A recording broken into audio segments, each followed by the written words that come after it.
What's up, tribe? How you guys doing? Go ahead and hit that subscribe button, and I hope you like this video. This is your review for Ready to Love season 8 episode.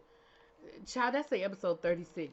We know that's not right. Anyway, I think it's episode 6 or 7. Anyway, so let's get into this. So this is the infamous Meet the Exes episode. Now, personally, me, I hate this episode. I get it. We're making a TV show. But there's no real dating process where I would ever introduce my ex to the person that I'm potentially trying to date, unless my ex legitimately has become a good friend.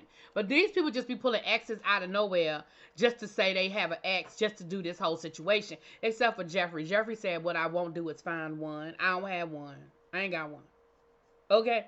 But I get it. We're making a TV show, so let's get into it. The guys are in charge, so at the end of this, a lady is going to go home. Now, I already told y'all, I honestly don't feel like there's a whole lot of connections here. For example, we have Marie, Jessica, and Janelle.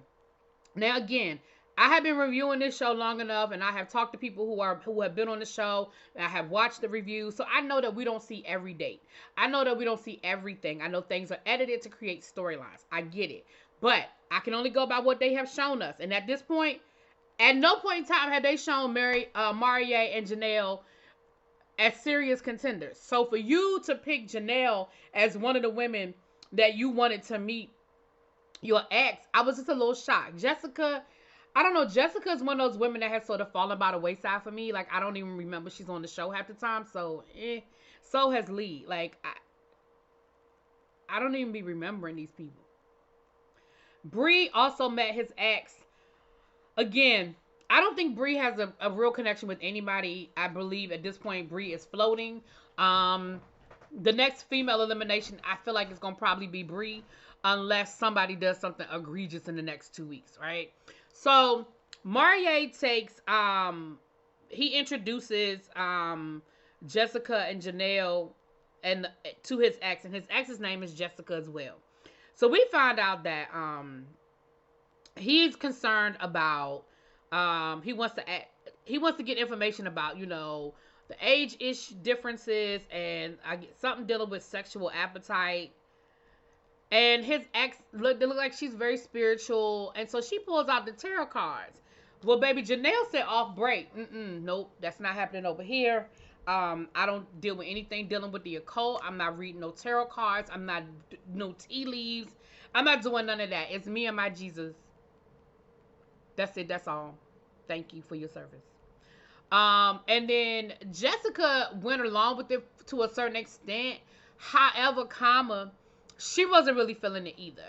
And so, honestly, it just didn't go well. Marie said this didn't go how he thought it was going to go. But again, that says to me that I don't feel like your connections with them is that deep, because you would know, I feel like you would know that would offend them. I mean, I feel like if y'all were having those types of, and maybe y'all just weren't having the right conversations. Now, Marie says that he is spiritual, but not necessarily religious. Like, he's not in a church every Sunday. He does believe in God, but he's open to other things. So the date as a whole just did not go very well. Now, the date with Bree went a little bit better. I said Bree. I'm sorry, Sierra. That went a little bit better, but again, I just don't think there's a real connection there. So then we saw Quentin, and he had Janelle and Lee. And again, these are connections that we've seen consistent with his ex, Bree.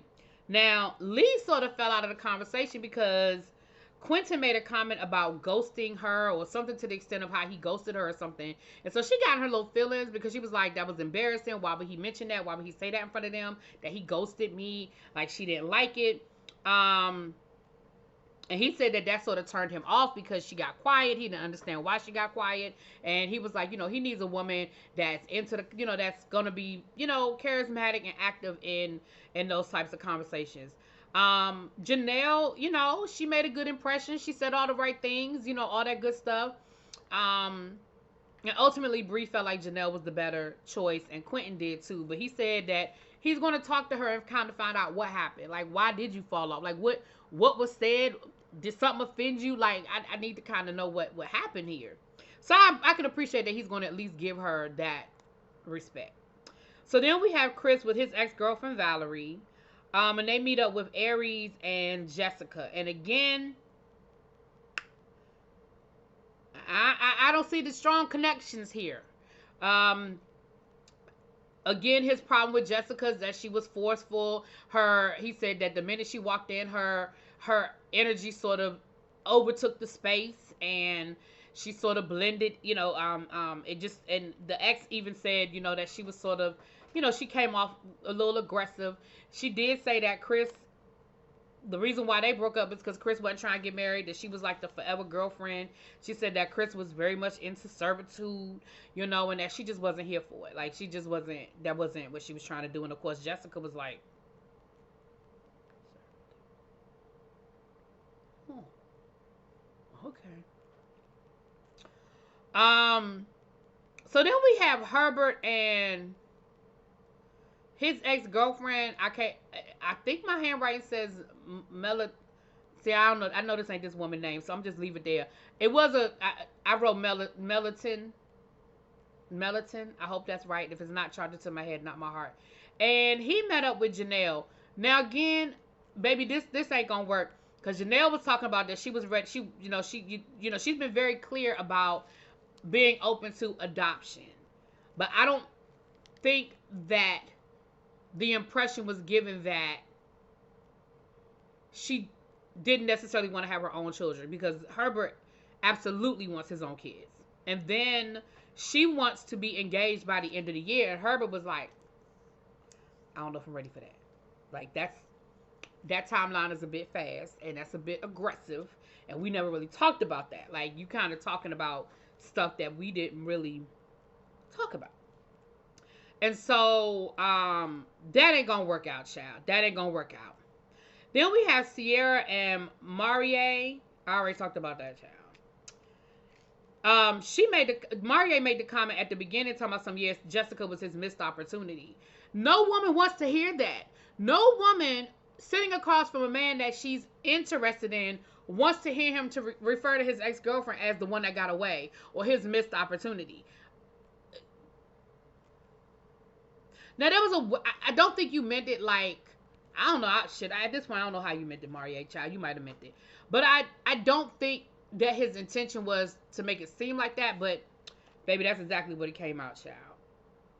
So then we have Philip, and we saw him meeting with Aries, Katrina, and Kira.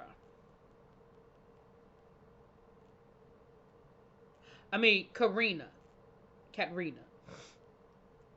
And we met his ex, Mia. Now, listen, I don't have no issue with the fact that Mia is white. I'm only bringing this up because we had a whole situation with Quentin and his preferences, and Philip is the one with the white ex-girlfriend. Now, that doesn't mean he's the only one, and there's nothing wrong with, listen, if you like it, I love it. It ain't my business. But I'm just saying, we made a whole issue about what Quentin likes and doesn't like, and it was Philip the whole time. It was Philip the whole time. Now, Mia, she said that Aries is the one, and I agree. Aries is the one. Child, Karina and Kedra were just there for him to just invite more than one person. He is locked in on Aries, and I think that is the real only, I really feel like that's the only true connection. Honestly, I do. I feel like that's the only true connection that I see. I really don't feel a genuine connection from anybody else, honestly. Maybe I'll see some in the next couple of episodes, child. But if I don't see it yet, then they doing some serious editing, because I just don't feel it. I don't feel it. But Philip is definitely feeling Aries, and I just don't feel like he's interested in really anybody else. So we get back to the men's lounge, and it basically comes down to Kiara, whatever the girl name is, and Sierra. The guys feel like they don't know Sierra is serious. They said, she's a homie. She's funny, but they don't really think she's seriously there looking for love. And she doesn't really have any real connections with any of the guys. I just think that Kira has offended more people, and they're just ready for her to go. She's already been in the bottom. So, they take Sierra out, and they take Kira out. And the person that ends up getting eliminated is Kira. Of course, they have to bring up her not liking black folk again. And, they brought up the same reasons. But again, she just doesn't have a connection. And she agreed. She said, listen, I agree. My man ain't here. You know, my person is not among this group, and but he out there.